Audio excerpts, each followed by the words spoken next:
മുല്ലപ്പെരിയാർ പ്രശ്നം ചർച്ച ചെയ്യ സച്ചിദാനന്ദൻ ഈ രാവിലെ 10 മണിക്കുള്ള വിമാനത്തിലൂടിലേക്ക് പോവുകയാണ്. ഞങ്ങളുടെ പൃഥ്വിരാജ് മുഖ്യമന്ത്രിയിലേക്കുണ്ട്. നമസ്കാരം സാർ, എങ്ങനെയാണ് താങ്കൾ ഈ പ്രശ്നം പരിഹരിക്കാൻ ആഗ്രഹിക്കുന്നത്? കാര്യങ്ങൾ വ്യക്തമായി പറയൂ. വളരെ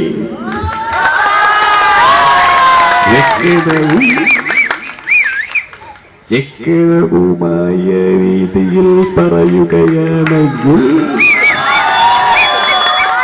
മുല്ലപ്പെരിയാർ പ്രശ്നം തമിഴ്നാട് മുഖ്യമന്ത്രിയുമായി ചർച്ച ചെയ്യും.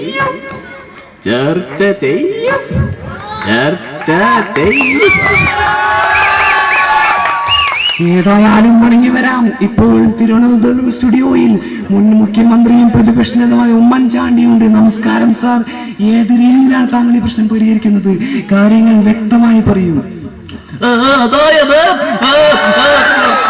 ഞങ്ങളുടെ ഗവൺമെന്റ് ഭരിച്ചിരുന്ന കാലത്ത് മുല്ലപ്പെരിയാർ പോയിട്ട് ആവുന്ന വിഷയത്തെ കുറിച്ചും ചർച്ച ചെയ്യുവാൻ ഇവിടെ ആരും ധൈര്യപ്പെട്ടിട്ടില്ല.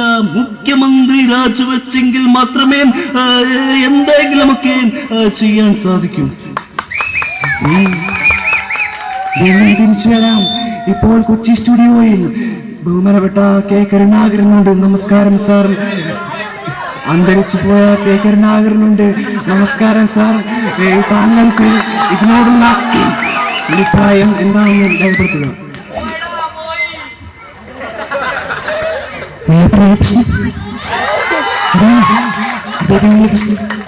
മുല്ലപ്രശ്നം പരിഹരിക്കാം. വേറെ നോക്കി കൊന്നാ മതി, അതോടെ തീരും. ഇതേപോലെയാണ് നമ്മുടെ ന്യൂസ് അവർ നടക്കുന്നത്. ഇപ്പോൾ ഈ പരിപാടി കാണാൻ നമ്മുടെ ലാൽ ജോസ് എന്ന സംവിധായകൻ ഇവിടെ ഉണ്ടായിരുന്നുവെങ്കിൽ എങ്ങനെയായിരിക്കും അഭിപ്രായം പറയുക എന്ന് നമുക്ക് നോക്കാം. ഈ ശബ്ദം നിങ്ങൾക്ക് കേട്ട് പരിചയം ഉണ്ടാവില്ല, എന്നാലും പരിപാടിനെ കുറിച്ച് പറയാമെങ്കിൽ വളരെ നന്നായിരുന്നു. പരിപാടിയൊക്കെ വളരെ കലക്കലായിരുന്നു.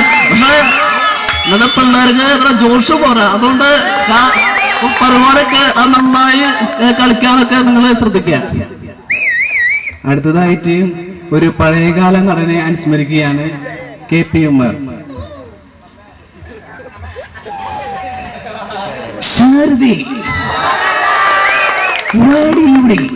അല്ലെങ്കിൽ കാട്ടിൽ കൊണ്ടുപോയി വേടി വെച്ചുകൊണ്ടും ഓർമ്മയിലേക്കിട്ടേ. അടുത്തതായി വേറെ ഒരു പഴയകാല നടനുണ്ട്, ശ്രീ സത്യം മാഷ്. സത്യം മാഷ് ശബ്ദം അനുകരിക്കുകയാണ്. അമ്മ,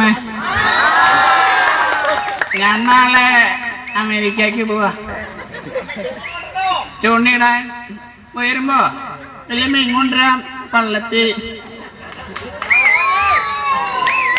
അടുത്തതായിട്ട് ഒരു നടനുണ്ട്, ശ്രീ നരേന്ദ്രപ്രസാദ്. നരേന്ദ്രപ്രസാദിന്റെ ശബ്ദം ഒന്ന് അനുകരിക്കാൻ ശ്രമിക്കുകയാണ്. 16 കൊല്ലം മുമ്പ് നെറ്റിവിയത്ത് ചോറ് വീണ പുഴക്കരയിൽ പൊളിയൊന്ന് വാരി കയ്യിലെടുത്ത് ഈ എപ്പിന് പ്രതിജ്ഞ ചെയ്തിരുന്നു. അത് മാറ്റാൻ സൂര്യൻ പടിഞ്ഞാറ് ശ്രമിക്കില്ലല്ലോ. കളിമംഗലം കോലത്തിന്റെ നാശം പൂർണ്ണമാകട്ടെ, അതിന്റെ മേൽക്കൂടെ നിലനിർത്തട്ടെ. അടുത്തതായിട്ട് ലാലു അലക്സിന്റെ ശബ്ദം അനുകരിക്കാൻ ശ്രമിക്കുകയാണ്. ഹലോ, വളരെ പ്രസിദ്ധമായിട്ട് പറയുക. പഠിച്ചിട്ടില്ല, പിന്നെ അരോട്ടെ അതും ഞാൻ പഠിച്ചിട്ടില്ല. പിന്നെ കളരിപ്പായിട്ട് അത് പഠിക്കണമെന്ന് വളരെ ആഗ്രഹമായിരുന്നു. സമയം കിട്ടിയില്ല. പോട്ടെ.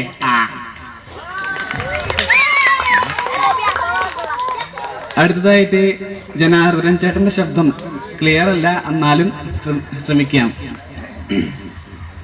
ഓ, നീ രംഗപ്പനല്ലടാ, മുന്നപ്പൻ. എടാ മരക്കരുത്, അടിച്ചൊടുക്കടാ എന്റെ മുട്ടുകാല്. എന്റെ മുട്ടുകാലല്ല, പോടാ തെണ്ടി.